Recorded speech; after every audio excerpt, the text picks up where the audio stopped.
Sejam todos bem-vindos ao canal Escola Dominical Brasil. Meu nome é Vanderlei Claudiano. Vou mandar um forte abraço aqui para Noêmia Granito. Ela escreveu uma mensagem aqui a respeito do crucifixo que ela usava no pescoço, como ela deixou de usar esse crucifixo também, tá bom? Quem tiver curiosidade de ver, é só entrar no canal aqui, né? Eu tô falando para que a mensagem também vai aí para a Rádio Exaltação, pela rádio. E aí, quem quiser ver, é só entrar no canal Escola Dominical Brasil. Eu vou deixar no topo dos comentários aí o comentário da Noêmia Granito, tá bom? Muito obrigado por compartilhar essa história. Teve vários. Eu aconselho quem acompanha pelo YouTube também ler os comentários, dar um joinha ali se você gostou dos outros comentários, porque eu aprendo muito com os comentários das pessoas, tá bom? Então é uma forma também da gente estar estudando aí. Bom, hoje eu vou compartilhar com vocês aqui é, Segundo Reis, capítulo 18. O que está acontecendo aqui? Essa história que eu vou compartilhar hoje, ela vai ser dividida em duas partes, tá bom? A história, ela é grande, tá bom? E ela é muito importante. E eu não quero que a mensagem fique tão longa, tá bom? Então eu vou fazer em duas partes. Vou fazer a primeira parte hoje e amanhã eu continuo a segunda parte dessa história aqui. Bom, a primeira parte aqui é acompanhamento da mensagem de ontem. Ezequias, ele quebrou os altares falsos ali, os altares de outros deuses, deixou de servir ao rei da Síria, tá bom? E aí ele estava purificando o povo ali em Judá, né? Ali em Jerusalém, o povo. E aí o que acontece? O rei da Síria, ele desce até Judá, porque ele já havia conquistado o reino do norte, levou cativos, né, aqueles que eram do reino do norte, as 10 tribos, e agora ele veio então para Judá, para Jerusalém ali, e ele começou a tomar todas as cidades fortificadas, até que sobrou somente ali a cidade de Jerusalém. E aí, a cidade de Jerusalém, inclusive, Zedequias, que era o rei dessa cidade, ele então, vendo toda aquela situação e a Síria conquistando todos o reino, ele manda mensagem ali para a Síria, tá bom? Eles estavam na cidade de Laquis ali, que eles já haviam conquistado, e era uma cidade muito forte também, tá bom? Eles fizeram rampas para subir o muro da cidade, derrubaram outra parte do muro lá. Então, vamos lá na mensagem aqui. O que Ezequias ele manda dizer ao rei das Sírias? Fica aqui no versículo 14, diz assim, ó. E então Ezequias, rei de Judá, manda dizer ao rei da Assíria, a Laquis, né, que ele estava em Laquis: pequei, retira-te de mim, tudo o que me impuseres suportarei. E então o rei da Assíria lhe impôs a Ezequias, rei de Judá, 300 talentos de prata e 30 talentos de ouro. E é muito ouro e muita prata aqui que o rei da Síria lhe impôs ali para deixar eles em paz, né? Para não ir contra Ezequias, contra Jerusalém. E assim deu Ezequias toda a sua prata que achou na casa do Senhor e o tesouro da casa do rei. E naquele tempo cortou Ezequias o ouro das portas do templo do Senhor e das ombreiras, e Ezequias, rei de Judá, as cobrira e deu ao rei da Síria. Então ele deu um jeito lá e conseguiu essa prata, conseguiu todo o ouro. Não foi fácil conseguir o ouro, conforme a própria escritura aqui diz. Ele teve que pegar todo o ouro que era do reino ali, do palácio, pegou todo o ouro também ali que era do próprio templo do Senhor, né? Até parece que ele está saqueando o templo e dando ali para o inimigo. O inimigo veio e exigiu ali para que eles não fossem atacados naquele momento. Ele concede então a prata, o ouro. E eu vi muitos comentaristas, né, quando eles estão estudando essa parte aqui, eles falam que Ezequias se acovardou perante o inimigo e pegou ouro e prata que não lhe pertencia, porque era do templo, e entregou, né, ao seu inimigo ali. Mas eu acho que tem uma mensagem muito bonita aqui, tá bom? Nessa parte aqui, essa parte. E eu não tenho uma mesma visão dizendo que Ezequias se acovardou fazendo isso. Primeiro, lá em Crônicas, que eu vou ler um pouquinho aqui também, mostra que ele entrou em conselho com outras pessoas para tomar essa decisão, né? E ele sabia que mesmo dando o ouro e a prata, que Senaqueribe, rei da Síria, viria contra ele novamente. tá bom? Mas ele usou isso para se preparar. E antes de nós pensarmos, né, assim, ele se acovardou, né, ele fez isso, pensa num outro ponto de vista, né? Ezequias provavelmente pensou assim também, bom, se eles atacar agora, né, e nós perdermos, até o templo será destruído. Então, uma forma de proteger todo o povo aqui da cidade e proteger também o templo é fazer com que dá o ouro para eles, a prata ali, como tributo, que foi uma exigência ali do inimigo, tá bom? Mas também dá para nós aprendermos que nunca é o suficiente para o inimigo. A gente sabe que ele vai querer mais, tá bom? Ele sempre exige mais. Ele não quer somente que você peque. Ele quer ver você no fundo do poço. Na verdade, se você estiver no fundo do poço e o inimigo te vê lá, sabe o que ele vai fazer? Ele vai jogar uma pá e uma picareta para você. Ele quer que você vá mais além ainda, mais fundo. Tá bom, nunca é suficiente para ele. Então tem esse ensinamento aqui também. Mas por que eu achei legal até aqui? Eu marquei uma escritura, né? Porque alguns podem falar, nossa, mas tirou o ouro do templo, a prata do templo ali, né? As ofertas que eram do templo e deu para o inimigo ali, né? Que isso, Ezequias? E na verdade, muitos comentaristas, quando vão fazer essa pregação, falam que Ezequias se acovardou. Porém, não é essa a minha visão e eu vou compartilhar por que daqui a pouco. Bom, aqui em Mateus capítulo 23, versículo 18, né? Os religiosos aqui diz assim, ó. Aquele que jura pelo altar, isso nada é, mas aquele que jura pela oferta que está sobre o altar é devedor. Então, aqui os judeus, né, ensinando na época de Jesus, que aquele que jura pelo altar não está fazendo nada demais, tá bom? O altar do Senhor, mas aquele que jura pela oferta que está no altar é devedor, colocando a oferta como se fosse maior do que o altar. E aí Jesus Cristo ensina eles com essas seguintes palavras: insensatos e cegos. Pois qual é maior, a oferta ou o altar que santifica a oferta? Portanto, o que jura pelo altar, jura por tudo que está sobre ele, né? E por tudo, né?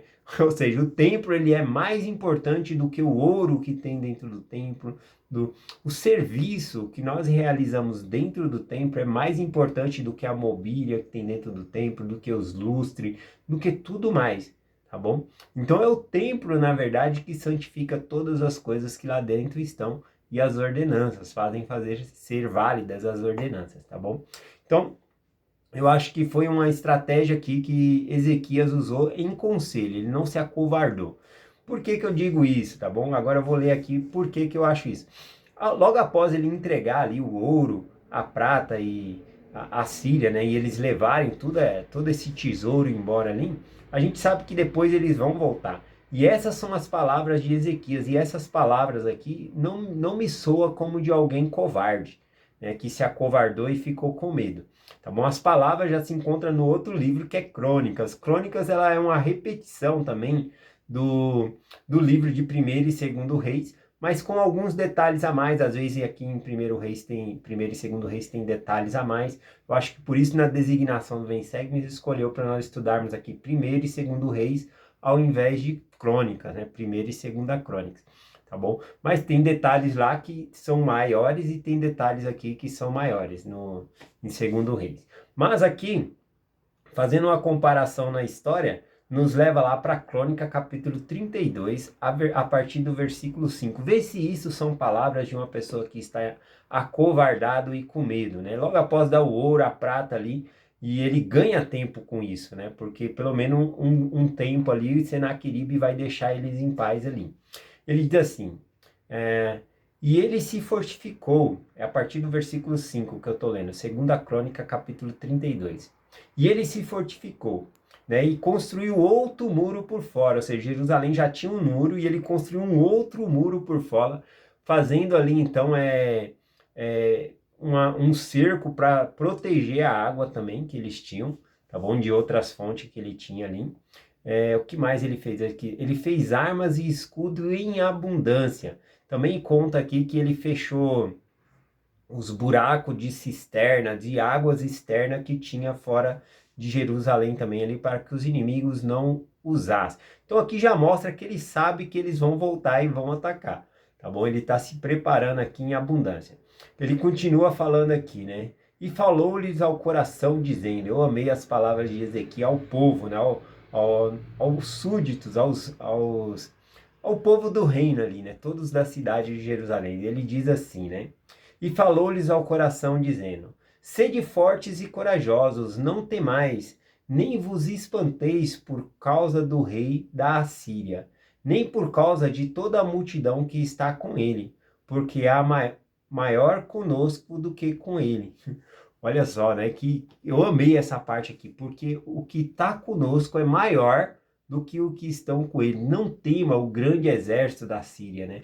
São mais os que estão conosco. Isso que parece lá Eliseu, né? Pedindo para abrir os olhos do moço lá, que o número do exército que estava com Eliseu era bem maior do que aqueles que haviam vindo atacar ali. E aqui me lembrou essa parte aqui, né? Porque há maior conosco do que com eles, ou seja, aquele que está conosco é maior do que o rei da Síria, do que aqueles que estão vindo com ele. E ainda ele continua dizendo: com ele está o braço da carne. Com quem que está? Com quem que está o rei da Síria? Com o braço da carne. Mas conosco o Senhor nosso Deus, para nos ajudar, para guerrear nossas guerras. E o povo descansou nas palavras do rei de Judá, né? Do rei Ezequias. Olha que grandes palavras. Essas palavras aqui não me soam de alguém que está acovardado com medo, mas sim de uma pessoa que sabe o valor do templo e preserva a vida de todos que estão ali em Jerusalém usando essa tática aqui. Eu achei fantástica essa parte aqui. Bom, então o que que acontece aqui, né? O rei da Síria, ele quer mais, né? Também a gente aprende isso. Não importa o quanto você dê para o inimigo, ele sempre vai exigir mais. Agiotas ou pessoas que, é, sei lá, o inimigo. É como eu dizer assim para vocês: o diabo te dá com uma mão e tira com a pá, né? Ele quer muito mais tirar do que dar. E falando sobre isso, né, sobre tirar, sobre dar, eu separei até outra escritura aqui, que é segundo Nef, capítulo 2, versículo 27, né, que diz sobre o inimigo aqui, né, sobre o diabo. Pois ele procura tornar todos os homens tão miserável como ele próprio. Né? Então, na verdade, o diabo ele não tem nada para te dar, tá bom?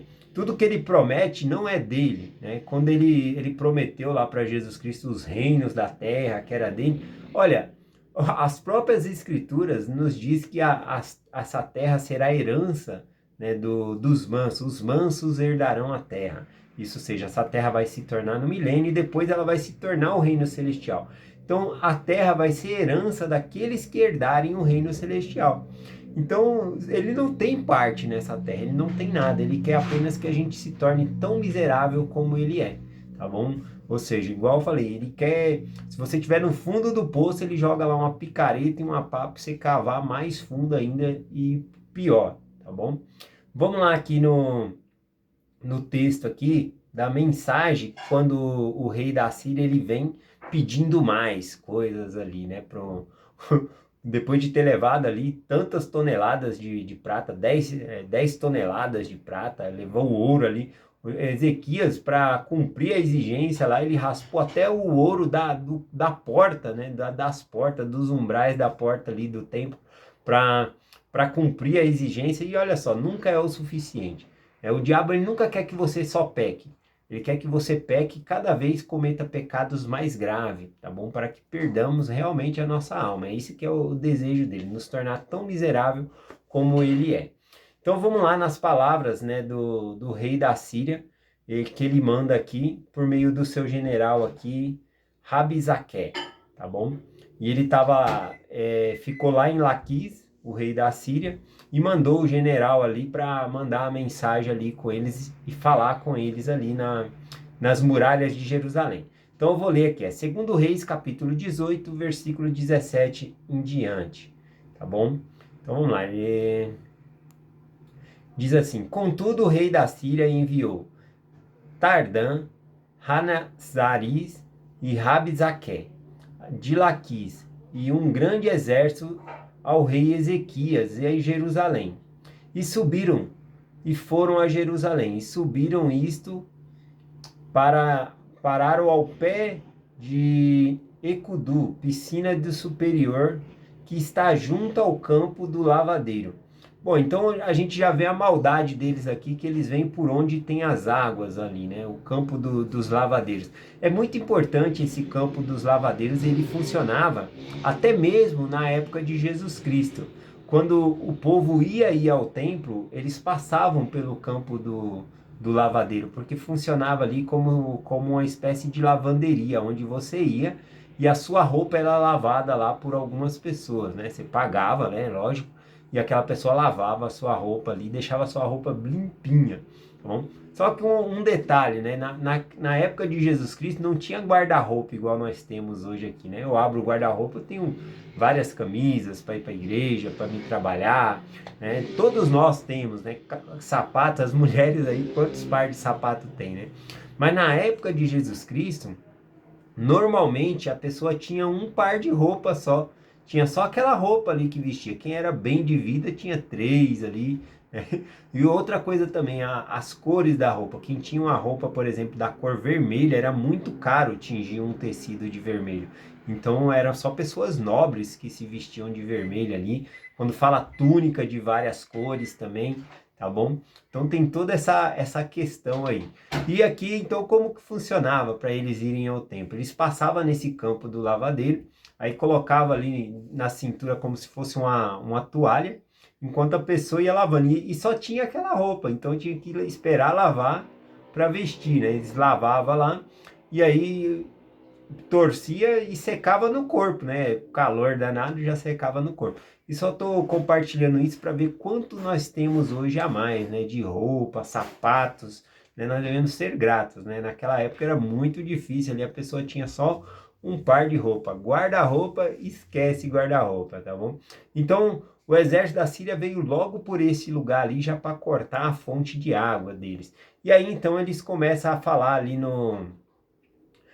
ao povo, né, na muralha e para os súditos ali, né, de Zedequias, né? Zedequias manda, né, os seus amigos ali da corte para ir para falar ali com o capitão que o rei havia mandado, o rei da Síria havia mandado. Versículo 19.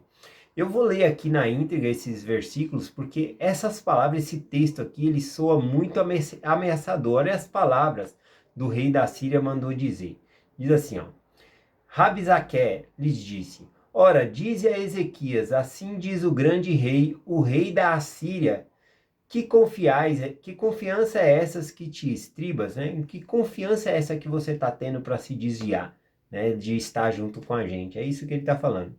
Dizes tu, há conselho e poder para a guerra? Em quem, pois, agora confiais para ir contra mim e se rebelar? Eis que agora tu confias naquele bordão de cana quebrado no Egito. Ele chamou o Egito ali de cordão de cana quebrado.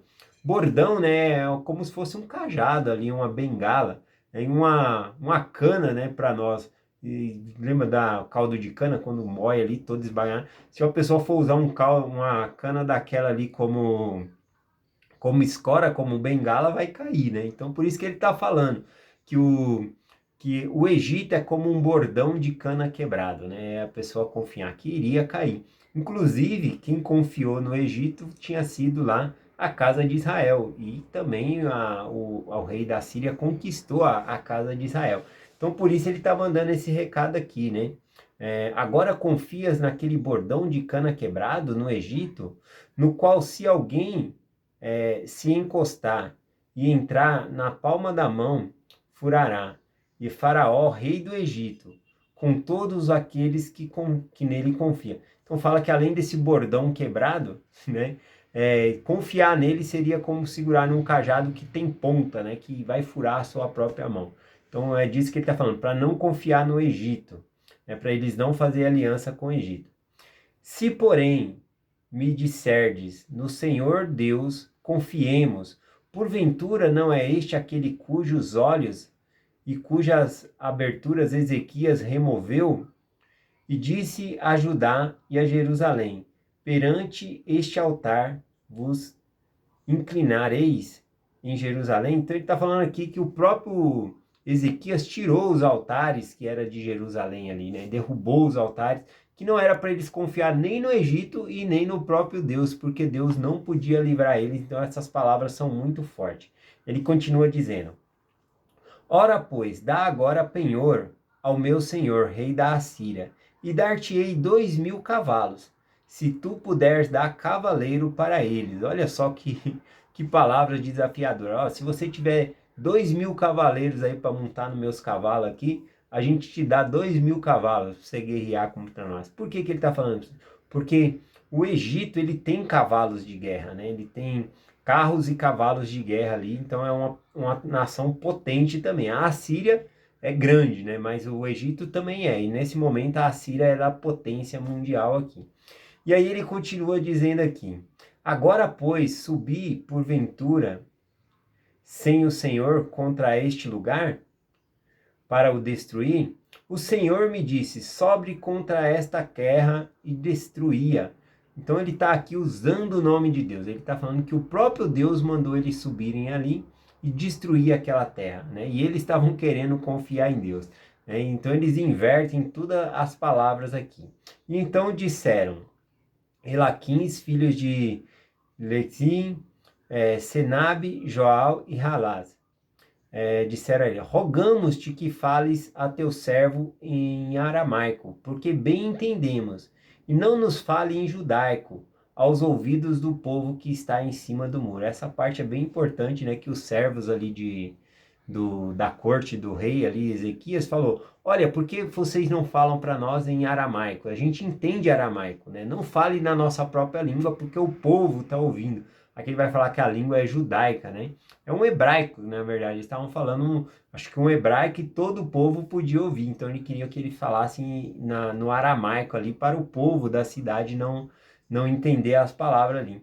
Porém, Rabizaquém lhe disse: Porventura mandou-me meu senhor somente ao teu senhor e a ti para falar essas palavras?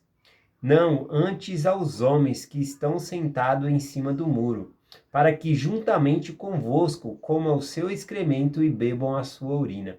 Olha só, né? Esse texto ele é muito pesado. Ele falou: não vou falar em aramaico, eu vou falar na língua de vocês, em judaico mesmo, né? Eu acho que é o hebraico, né? Que ele está mencionando aqui. Eu vou falar na própria língua, porque as palavras do rei da Síria não é somente para você ou somente para Ezequias, mas é para toda a cidade. Então todo o povo estava no muro lá ouvindo essas palavras, né, ameaçadoras. E ele falou: porque todos eles vão comer os seus próprios excrementos e beber a sua própria urina, ou seja, eles iriam fazer um cerco ali na cidade, né? Então é uma situação terrível aqui que ele continua dizendo. E sabes a quem? Pois se pôs em pé e começou em alta voz em judaico, e falou e disse: Ouve as palavras do rei da Assíria. Então ele se pôs em pé para falar mais alto ainda, né? Quando você fica em pé, a sua voz sai mais alta, você consegue falar mais alto. Ele já estava falando alto e agora ele falou mais alto ainda. E aí ele disse: Assim diz o rei da Assíria: não vos engane Ezequias, porque não vos poderei livrar da sua mão. Nem tampouco vos façais Ezequias confiar no Senhor, dizendo: certamente nos livrará o Senhor desta cidade, e não seremos entregues na mão do rei da Síria. Não deis ouvido a Ezequias, porque assim diz o rei da Síria: Fazei paz comigo, e saia ao meu encontro, e coma cada um da sua vide e da sua figueira, e beba cada um da sua água e da sua cisterna, até que eu venha e vos leve para uma terra como a vossa, uma terra de trigo, uma terra de musgo, uma terra de pão, de vinhas, uma terra de oliveiras e de azeite e de mel. E assim vivereis e não morrereis. Não deis ouvido a Ezequias, porque vos incita dizendo: o Senhor vos livrará. Porventura, os deuses das nações puderam livrar cada um da sua terra das mãos do rei da Assíria? Que, que efeito dos deuses, né, de Amate, de Arapate, feito dos deuses de Seravaim, de Rena, Deiva, porventura livrar o Samaria da minha mão? Quais são eles dentre todos os deuses da terra que livraram a sua terra da minha mão, para que o Senhor livrasse Jerusalém das minhas mãos? Então as palavras dele é muito desafiador e falou para o povo: fazem convênio comigo, né? Então aqui nesse momento ele está falando com cada um ali da muralha, mas nenhum deles vão responder a essas perguntas, né, que ele está fazendo aqui, ó. Porém calou-se o povo e não lhe respondeu uma só palavra, porque mandou-lhe o rei o que havia dizendo: não vos respondereis.